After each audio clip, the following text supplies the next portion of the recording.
Quem é que não gosta daqueles filmes de suspense, aqueles thrillers que no final surpreendem, histórias capazes de dar aquela explodida na nossa cabeça que muitas vezes a gente não fazia ideia do que ia acontecer. Esse tipo de produção geralmente são aquelas que ficam marcadas, que a gente lembra por muito e muito tempo.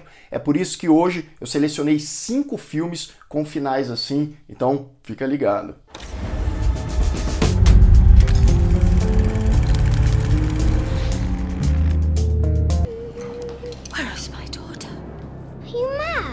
Sejam todos muito bem-vindos a mais um Refúgio Cult, meus amigos, e hoje a gente vai falar de filmes que eu considero sensacionais, bons suspenses, e nesse período de quarentena, que tem muitas pessoas em casa, né, as pessoas que podem estar dentro de casa, sobra aquele tempo então para ver aqueles filmes que nunca tinha conseguido assistir e deixar a leitura, né, vários livros ali em dia. É por isso que mais uma vez eu vou trazer a indicação do livro A Contrapartida, do escritor brasileiro Urânio Bonoldi, que é uma história que eu gostei bastante, principalmente por se tratar de um suspense, um baita thriller. E a história já começa intensa, viu? Já nas primeiras páginas o Urânio Bonoldi estabelece uma cena em que é apresentado um crime que deixa a gente bastante intrigado do porquê que aconteceu, como aquilo ocorreu, e o desenvolvimento da narrativa é justamente para a gente chegar àquele ponto e entender tudo,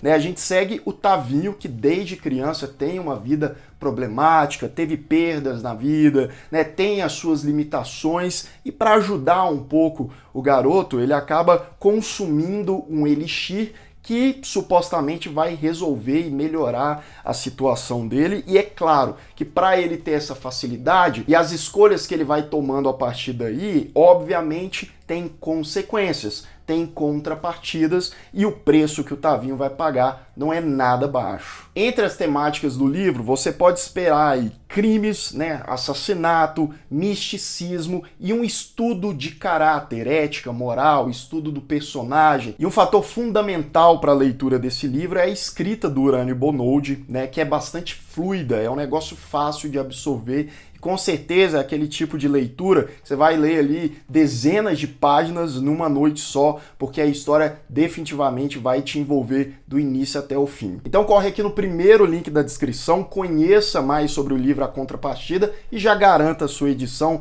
para ler aí nesse tempo em casa, que vai valer muito a pena. Bem, é claro que pra gente falar do final dos filmes vai ter spoiler, então eu vou deixar aqui na descrição a marcação de tempo de cada um dos filmes, caso você queira pular alguns deles e não pegar os plot twists. O primeiro da lista, um clássico, um filme que eu gosto demais, Os Outros, de 2001, com a nossa queridíssima Nicole Kidman. O filme sensacional, né? Muita gente pode falar, esse filme tem um final muito parecido com o Sexto Sentido, mas eu vou te falar por que que ele ainda consegue ir além em alguns aspectos. Na história, a gente segue a Grace durante a Segunda Guerra Mundial. O marido dela foi para a guerra, ela e os seus 2 filhos, que são crianças, estão aguardando aí o retorno dele em uma baita casa, uma casa bem grande, isolada, e aí com o passar dos dias a gente vai acompanhando que eles começam a presenciar uns negócios sobrenaturais ali, né? Eles começam a achar que tem algum espírito, fantasma, etc. Só que o grande plot desse filme, né, a grande revelação é que os espíritos, na verdade, são a Grace e os filhos. Isso mesmo, e de uma maneira bem triste, porque a Grace, ela ficou surtada em um certo ponto enquanto eles ainda estavam vivos, e ela acabou matando os seus próprios filhos. É isso mesmo, e depois ela tirou a sua própria vida. Aquele lance de ter movimentação na casa e supostos fantasmas, na verdade, eram os novos moradores daquela casa. Eles eram os espíritos, eles é que estavam assombrando ali. Só que mesmo depois da morte, digamos como parte do sofrimento, eles continuaram ali. Um negócio bem tenso. Número 2, um filme que chega a dar aquele arrepio na hora de falar desse plot twist, porque é A Órfã, de 2009. Você que gosta desse gênero, com certeza já deve ter assistido esse filme aqui. Na história, um casal passou por um momento muito difícil, porque eles perderam um filho e aí eles decidiram adotar uma criança. Então eles vão ali no orfanato e se deparam com a Esther, que parece ser uma menininha de 9 anos, madura, doce, até ali com um negócio meio poético e tal, e eles simplesmente se encantam pela Esther e adotam ela, né? E ela vai para casa, lembrando, o casal tem outras 2 crianças e a gente vê aí a convivência entre eles e logo descobre que a Esther não é quem ela aparenta ser, porque ela começa a fazer uma coisa mais bizarra, mais absurda que a outra. A menina é do capiroto. E aí é interessante porque o filme vai construindo essa narrativa, a gente vai pensando assim até então, pô, é uma menina que é maluca, né? Mas como que essa menina consegue fazer tais coisas? Como que ela conseguiu ter essa personalidade apenas com 9 anos? Simplesmente porque ela não tem 9 anos. Ela é uma mulher de 30 anos com nanismo. Na verdade, a Esther veio de um hospital psiquiátrico, né? Forjou ali tudo, se passando inclusive por uma criança. Por isso que ela é tão perigosa, né? Infernizando a vida daquela família, levando ali a consequências realmente trágicas. E se tem uma coisa boa para enfatizar essa trama e esse plot twist, é a interpretação da Isabelle Fuhrman, que era, assim, uma menininha na época e que manda muito bem, né? Tanto como a menininha maligna que faz todas aquelas maldades, até a transição quando a gente descobre que, na verdade, ela é uma mulher. A Vera Farmiga também tá no filme, tá muito bem, fazendo a mãe adotiva dela. Número 3, também um clássico aí relativamente recente, mas não tanto assim, que é A Ilha do Medo, de 2010, dirigido pelo grande Martin Scorsese.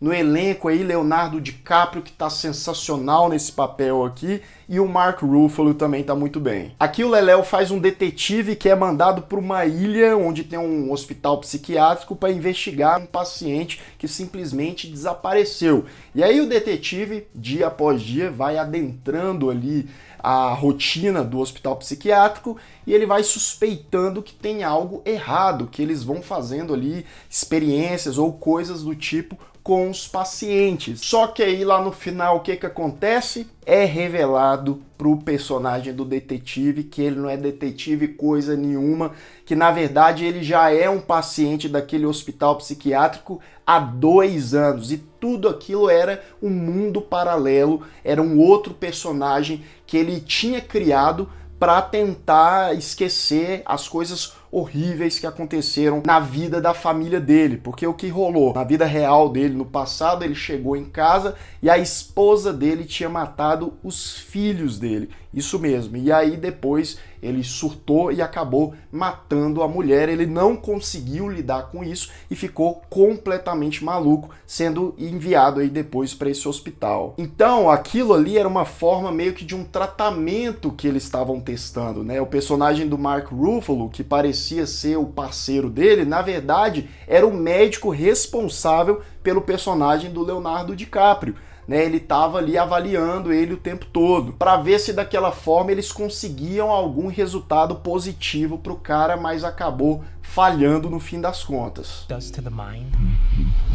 Número 4, um dos filmes mais malucos, surtados e, na minha opinião, interessante de ficção científica, maravilhoso, O Predestinado, de 2014. Vai falar que tem muitos filmes mais aí com reviravoltas que O Predestinado. Eu acho muito difícil. Aqui a gente segue o personagem do Ethan Hawke, que é um viajante no tempo, que ele tá tentando ali, né, entre várias intrigas, tentar impedir um maluco de explodir uma bomba que pode matar muitas pessoas, né? Então é a jornada dele, vai viajando no tempo, vai se encontrando com personagens e inicialmente ele se encontra com um jovem chamado John em um bar. Pouco depois, né, ele vai trocando informações com esse John passa a viajar ali no tempo com ele, o John conhece a Jane, se interessa por ela, né, eles têm um relacionamento e aí a gente já pode ir para as grandes revelações que não são poucas. Então basicamente é assim, se prepara aí para relembrar, o John é na verdade a Jane, já foi a Jane um dia, que se transformou no John, e os dois acabaram se apaixonando e tendo um filho que também era ele. O John precisou viajar no tempo, abandonando a Jane, e o agente no tempo acaba pegando o bebê, deixando no orfanato, e esse bebê futuramente vai virar a Jane. Ou seja, o John, a Jane e o bebê são a mesma pessoa. Você acha que acabou? Não acabou não, porque o viajante no tempo, o cara, né, que é o Ethan Hawke, ele também é todos eles, né? Só que ele passou por uma cirurgia ali, depois que o negócio estourou na cara dele. Tá pouco pra você? Capaz que tá, né? Então vamos lá. Na verdade, o vilão, o cara que quer explodir a bomba, também é todos eles, né? O agente temporal encontra com ele lá e consecutivamente mata ele. E o agente, né, do tempo futuramente vai se tornar um bandido. Ou seja, é um ciclo infinito daquele camarada, meu amigo, como ele sofre, né? Ele é todo mundo da história e toda aquela história vai se repetindo. É um negócio confuso, mas depois que você entende a maluquice toda, aquele ciclo e todo aquele jogo, fica um negócio bastante interessante.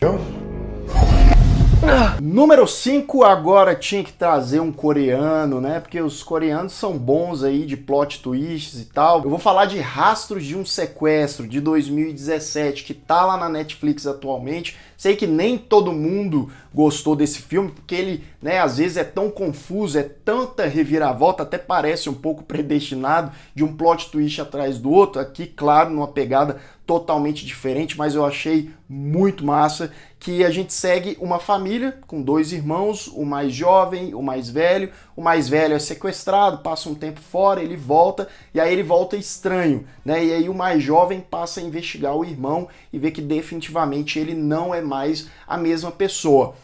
O filme ele é mala, ele é malandro, porque ele estabelece essa família no início e tal, e depois esquece tudo isso, porque aquilo ali é tudo uma fachada, né? O lance deles serem irmãos, de serem uma família. Na verdade, aquele menininho ali com 20 anos, ele tem 40 e poucos anos, e ele é um assassino. O cara que supostamente é o irmão dele, mas não é nada, é o detetive que tá tentando tirar uma resposta dele. E aí o que eles fizeram com esse cara? Eles hipnotizaram ele para ele pensar que tava ali com a família dele e tal, para ele tentar descrever o que aconteceu. Porque no passado, esse cara que é jovem, que na verdade é velho, ele acabou matando uma mulher e a filha dela, né, e deixando só o filhinho que era criancinha. Ele fez isso porque a família dele tinha sofrido um acidente, os pais dele morreram, sobrando só o irmão que estava no hospital e ele precisava ganhar dinheiro. Então alguém contrata ele para matar essa mulher, ele acaba matando a mulher e sem querer a filha também, e quem contratou ele foi inclusive o médico do irmão dele, né? E aí uma última revelação é que aquele menininho que ele deixou de matar no passado